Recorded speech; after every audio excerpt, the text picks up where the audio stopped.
মৰমৰ ছাত্ৰ-ছাত্ৰীসকল, আজি মই তোমালোকক এই ভিডিঅ'টিত কিছুমান উৎকৰ্ষ পাঠৰ অংক কৰাই দিম।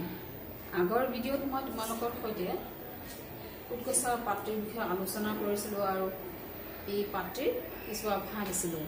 আজি প্ৰথম অংকটো কুৱেশ্যনটো তোমালোকে চাই লোৱা মনোযোগেৰে। মূলধনৰ ওপৰত 4 বছৰত 160 টকা সুদ দিবলগীয়া হ'ল। মূলধন দুগুণ হ'লে একে সুতৰ হাৰত 2 বছৰৰ অন্তত কিমান সুদ দিব লাগিব? আমাৰ আজিৰ কুৱেশ্যনটোত আছে, তোমালোকে মনোযোগেৰে কুৱেশ্যনটো চাই লোৱা। ইয়াতে দি আছে কোনো মূলধনৰ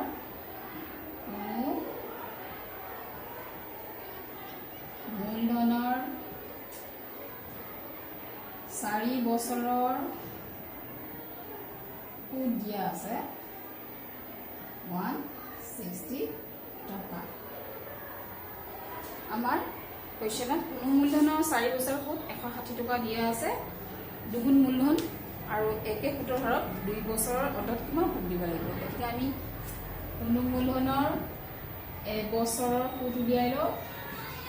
এবছৰৰ সুদ কেনেকৈ উলিয়াম? আমি 4 বছৰৰ সুদ 160 টকা হ'লে তাক এবছৰৰ উলিয়াই দিম। 4 4 গুণে 16 আৰু 0 তলত কাটি দিওঁ, কিমান ওলাল? এবছৰৰ আমাৰ কোনো মূলধনৰ এবছৰৰ সুদ 40 টকা হ'লে এতিয়া দুগুণ মূলধন আমি কি লিখিম? দুগুণ মূলধনৰ এবছৰৰ সুদ কিমান হ'ব? যদি মূলধন যিয়ে নহওক তাৰ সুদ এবছৰৰ সুদ 40 টকা আছে, যদি মূলধনটো দুগুণ হৈ যায় এবছৰৰ মূলধন দুগুণ হ'লে সুদটো কি হ'ব? দুগুণ হ'ব। দুগুণ মূলধনৰ এবছৰৰ সুদ 2 পূৰণ 40 80 টকা হ'বনে নাই? হ'ব, 80 টকা হয়। কিন্তু আমাক দিছে দুগুণ মূলধনৰ 2 বছৰৰ সুদ উলিয়াব দিছে। গতিকে 2 বছৰৰ সুদ হ'লে 2 দি এবছৰৰ সুদক পূৰণ কৰি দিওঁ আমি 1660 টকা। গতিকে আমি যদি 2 দি এবছৰ দুগুণ মূলধনৰ এবছৰৰ সুদ 80 টকা ওলাম, তাক যদি 2 ৰে আমি কি হৈ যাব? দুগুণ মূলধনৰ 2 বছৰৰ সুদ 160 টকা। সেইটো 160 টকা আমাৰ হাতৰ ওলাই পৰিল। টকাৰ ওপৰত বছৰি 18% সুতৰ হাৰত 3 মাহৰ বাবে সুতৰ পৰিমাণ কিমান? তোমালোকে নেক্সট কুৱেশ্যনটো মনোযোগেৰে পঢ়া। আমি কুৱেশ্যন এটা পোৱাৰ লগে লগে কি কৰিম? কুৱেশ্যনত কি দিয়া আছে আমি চাই পেলাই আমি গম পাবলৈ যত্ন কৰিম। ইয়াতে কি দিয়া আছে? 12,000 টকাৰ ওপৰত, তাৰমানে 12,000 টকাটো কি হ'ব? মূলধন। এই টকাটো হয়তো ধাৰ লৈছে বা হয়তো জমা থৈছে। গতিকে আমি ধাৰ লৈছে জমা থৈছে কোৱা নাই, কিন্তু এই টকাটো কি হ'ব? মূলধন হ'ব। ইয়াৰ সুদ উলিয়াব দিছে, আৰু দিয়া আছে বছৰি 18%, টাইম দিয়া আছে আমাৰ 3। এই 3 মাহক আমি বছৰলৈ কনভাৰ্ট কৰিম, যিহেতু আমাৰ সময় সুতৰ হাৰটো বছৰি দিয়া আছে। যদি সুতৰ হাৰ বছৰি দিয়া থাকে, টাইম মাহত থাকে, তাক বছৰে আমি কি কৰিব লাগিব? কনভাৰ্ট কৰিব লাগিব। বছৰলৈ কেনেকৈ কৰিম? ৰূপান্তৰ 12 দি হৰণ কৰিলে বছৰ হৈ যাব। 3 গুণে 3, 3 4 গুণে 12, গতিকে কিমান বছৰ ওলাল? 1/4 বছৰ। এতিয়া আমি মূলধন সুতৰ হাৰ টাইম গম পাওঁ, গতিকে সুদ ইণ্টাৰেষ্ট ওলাই দিওঁ 3 R/100। আমি জানো এই ফৰ্মুলাটো আমি জানো, গতিকে বহুৱাই দিওঁ আমি ভেলুবোৰ, মানবোৰ বহুৱাই দিওঁ। যিহেতু আমাৰ মান আছে 12,000 পূৰণ 18, চৰি টিটো ইয়াতে আছে 1/4 আছে, 4টো আমি তলফালে লিখি দিওঁ আৰু R আছে 18। এই শূন্য এইটোৰ লগত কাটি দিওঁ। এই 4 12 3 বাৰ যায় আৰু এটা শূন্য। তলত একো নাই, 1 আছে আৰু ওপৰত আছে 30 আৰু 18। আমাৰ 18 এগুণে 18, 3 গুণে 54, 54 আৰু এটা কি আছে? শূন্য আছে। সুদ কিমান ওলাল আমাৰ? সুদ 540 টকা।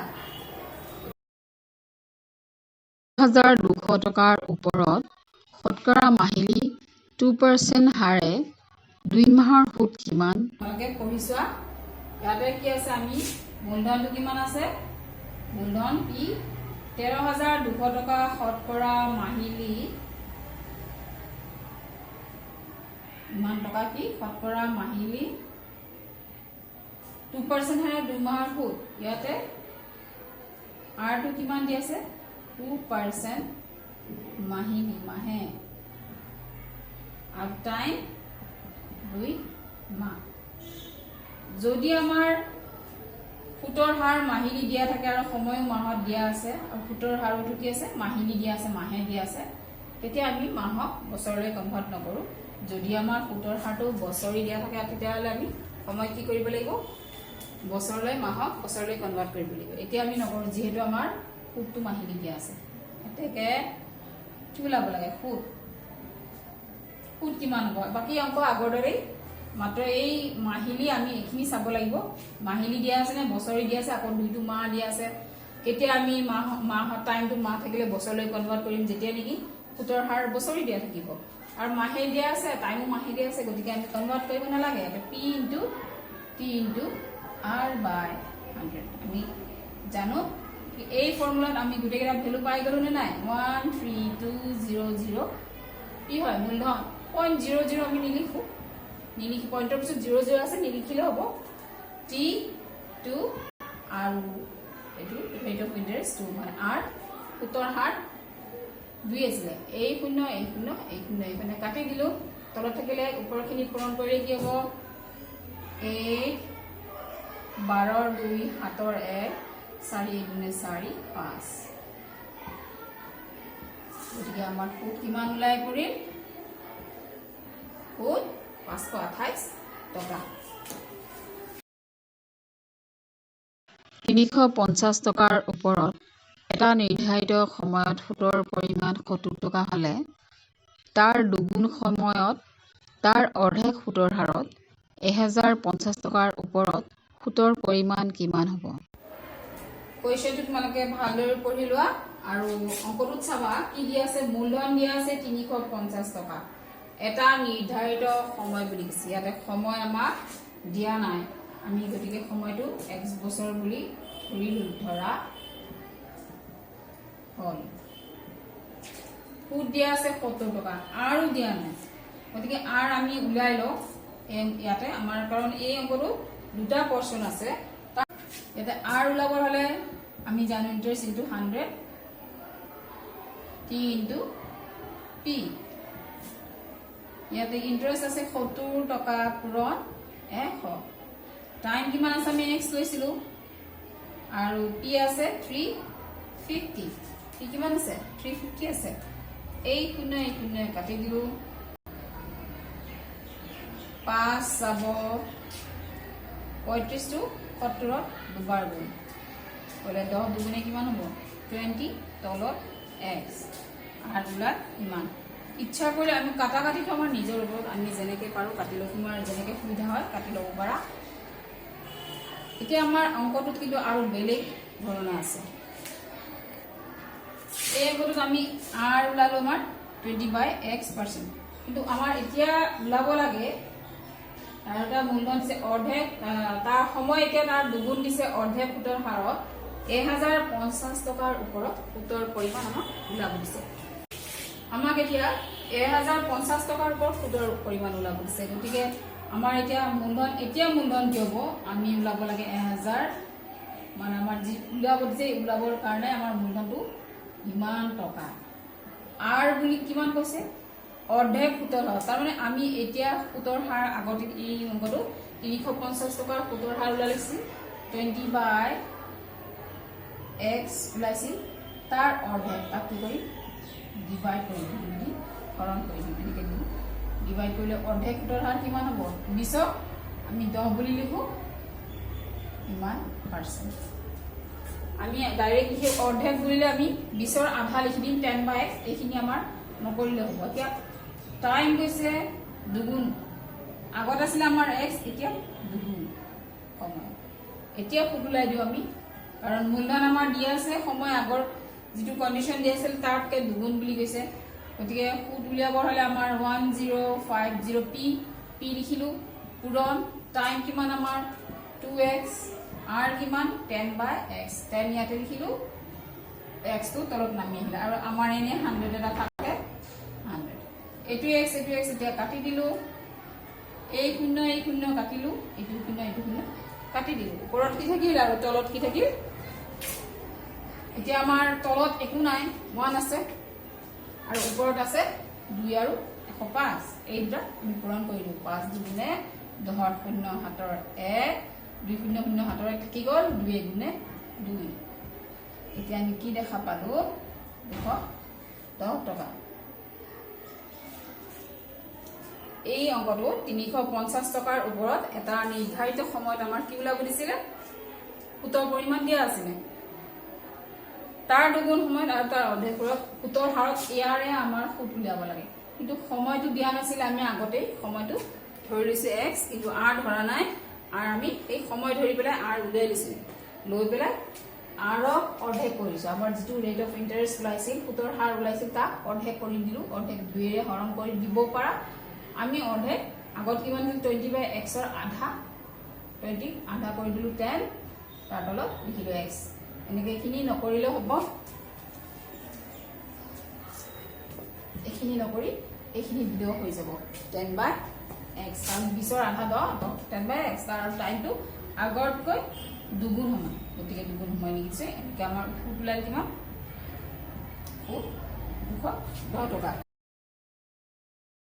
ৰঘুৱে 1000 টকা এটা বেংকত বছৰি 6% হাৰ সুতত জমা থলে 6 বছৰ পিছত তেওঁ 600 টকা বেংকৰ পৰা উলিয়ালে তাৰ 3 বছৰ পিছত বেংকত তেওঁৰ কিমান টকা জমা হ'ব ৰঘুৱে কি কৰিছে 1000 টকা এটা বেংকত বছৰি 6% হাৰ সুতত জমা থলে এই 1000 টকা এটা কি কৰিলে বেংকত জমা থলে তাতে হাৰ সুত কিমান দিছে 6% 6% আৰু টাইম দিয়া আছে 6 বছৰ পিছত তেওঁ 6 বছৰ পিছত কি কৰিলে 600 টকা বেংকৰ পৰা উলিয়ালে আকৌ যিখিনি টকা বেংকত কি কৰিলে আকৌ যিখিনি টকা 600 টকা উলিওৱাৰ পিছত যিখিনি টকা ৰঘুৰ তাত হাতত জমা হ'ল বাকিখিনি টকা 3 বছৰৰ বাবে থৈ দিলে ইয়াতে তাৰ আমি চাও ৰঘুৰ 6 বছৰ এই 1000 টকা কিমান হৈছিল আগতে হেয়া উলাই তাৰ কাৰণে আমি ফুট লাব লাগিব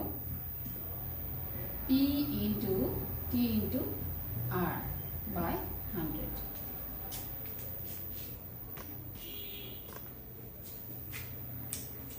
আমি ফুট উলিয়াই লও মূলধন আছিল ৰঘুৰ 1000 টকা t আছিল টাইমছ 6 r আছিল 6/100 এটু শূন্য এই শূন্য কাটি দিলো এতিয়া আমাৰ 6 গুণে 36 36 দুগুণে 10 গুণে 360 টকা কি হল ফুট এতিয়া ৰঘুৰ বেংকত কিমান টকা জমা হৈছিল আমি উলাব লাগে তেওঁৰ ফুট হৈছিল 1000 টকাৰ ফুট হৈছিল 360 টকা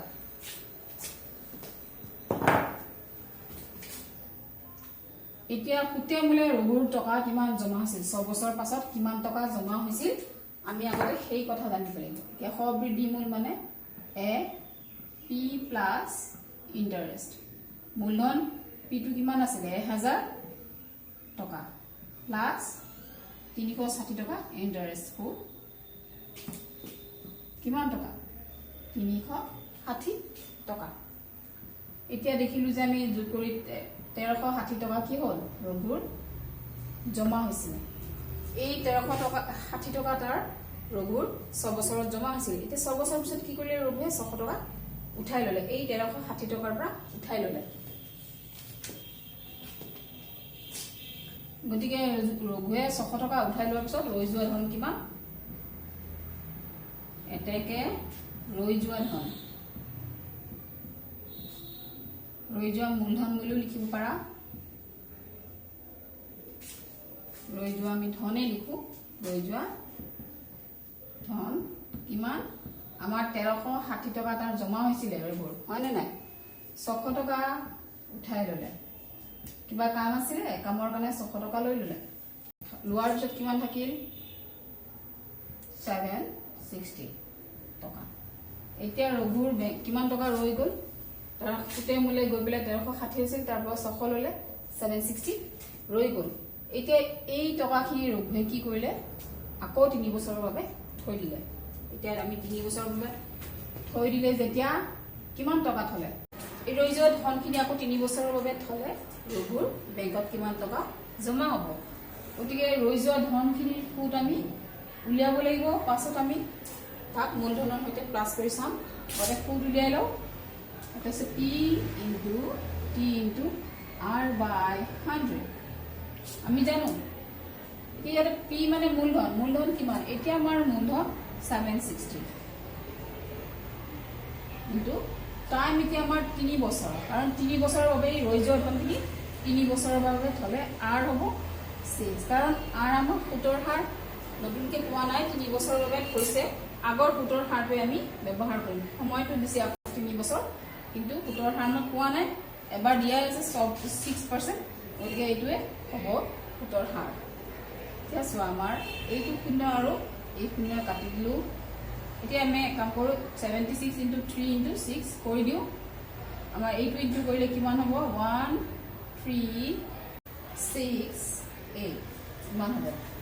আমি 76 ইনটু 3 কৰিলে আৰু ইয়াৰ লগত কৰি চাবা, কৰি চালে কিমান হ'ব? 1368। এতিয়া আমি তেনেদি হৰণ কৰোঁ। 10 দি হৰণ কৰিলে আমি এটা এঘৰ পাছত দশমিক দিলে হৈ যাব। এটা শূন্য আছে, গতিকে ওপৰতো আমি এঘৰ পাছত দশমিক দিলোঁ। আমি হৰণ কৰি নাচালে হ'ব। এতিয়া আমাৰ সুদ কিমান হ'ল? 136.8 টকা। 6.8 এটা 0 দিব পাৰোঁ। এতিয়া হ'ব তাৰ সবৃদ্ধি মূল। ৰঘুৰ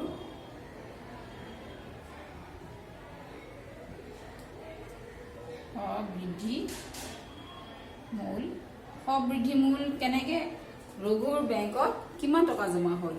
ৰঘুৰ বেংকত জমা হ'ল এই 760.00 প্লাছ 0.00 দিছোঁ, যিহেতু ইয়াতে পইণ্টৰ পিছত 80 আছে। 136.80 কিমান টকা? আমি ইয়াতে এইখিনি মূলধন, তাৰ সি ৰঘুৱে 600 টকা উঠাই লোৱাৰ পিছত 760 আছিল মূলধন। এবাৰ মূলধনৰ লগত এই সুদখিনি যোগ দিওঁ। সুদখিনি যোগ দিলে হ'ব আমাৰ 0.806 3 আৰু 6 9 718 ইমান টকা। 896.80 টকা। 800 টকা জমা হ'ল তাৰ বেংকত। তাৰমানে এইখিনি টকা তাৰ বেংকত 3 বছৰ পিছত আকৌ এই 760 টকা গৈ পেলাই ইমান টকা হ'ল। এইটোৱে আমাৰ উত্তৰ। এতিয়া মই এটা কুৱেশ্যন লিখিছোঁ। এজন মানুহে মাহে 100 টকাত 5 টকাকৈ সুদ দিলে তেওঁৰ বছৰি সুতৰ হাৰ কিমান? এই অংকটোত চাবা, আমি অংকটো মুখে মুখেও কৰিব পাৰোঁ। আমাৰ সুতৰ হাৰ আমি সদায় 100 টকাত উলিয়াওঁ। চাবা, 100 টকাৰ এমাহৰ সুদ দি আছে। মাহৰ সুদ 5 টকা। আমাৰ সুতৰ হাৰ সদায় আমি 100 টকাতে কাউণ্ট কৰোঁ। 5% বুলি ক'লে আমি বুজিম 100 টকাত 5 টকা। 10% ক'লে আমি বুজিম 100 টকাত 10 টকা। 100 টকাৰ এমাহৰ সুদ 5 টকা। 100 টকাৰ 12 মাহৰ সুদ। ইয়াতে 12 মাহ বুলিতো কোৱা নাই, বছৰ এবছৰ বুলি কৈছে, কিন্তু এবছৰত কি মাহ? 12 মাহ। গতিকে আমি 12 মাহৰ সুদ ওলাই দিওঁ। 5.00 পূৰণ 12 60 12 5 গুণে 60 টকা। গতিকে আমাৰ ইয়াতে 100 টকাৰ এমাহৰ সুদ 5 টকা। এই 100 টকাৰ ওপৰত যেতিয়া সুদটো দিয়া আছে, এই এমাহৰ সুদটোৱে 100 টকাৰ ওপৰত দিয়াৰ কাৰণে এইটোৱে হ'ব সুতৰ হাৰ। গতিকে 100 টকাৰ সুতৰ হাৰ, মাহিলী সুতৰ হাৰ আমাৰ 5% আছে। এই 100 টকাৰ ওপৰত আমি জানো সুতৰ হাৰটো 100 টকাৰ ওপৰতে নিৰ্ধাৰণ কৰা হয়। এতিয়া 100 টকাৰ 12 মাহৰ সুদ 60 টকা। গতিকে আমাৰ কি হ'ল? সুতৰ হাৰ কিমান হ'ব? 60 টকাটোৱে 30%। যিহেতু আমি 100 টকাৰ এইটো ওলালোঁ সুতৰ হাৰ, বছৰি সুতৰ হাৰ। এইটো বছৰি হ'ব। বছৰি সুতৰ হাৰ কিমান হ'ব? 60%। এই অংকটো এনেকৈ কৰিলে হ'ব। ইয়াতে আমাৰ এবছৰ কৈছে, এবছৰত 12 মাহ, আমি 12 মাহলৈ কনভাৰ্ট কৰি ওলাই পেলাই অংকটো সমাধান কৰি দিম।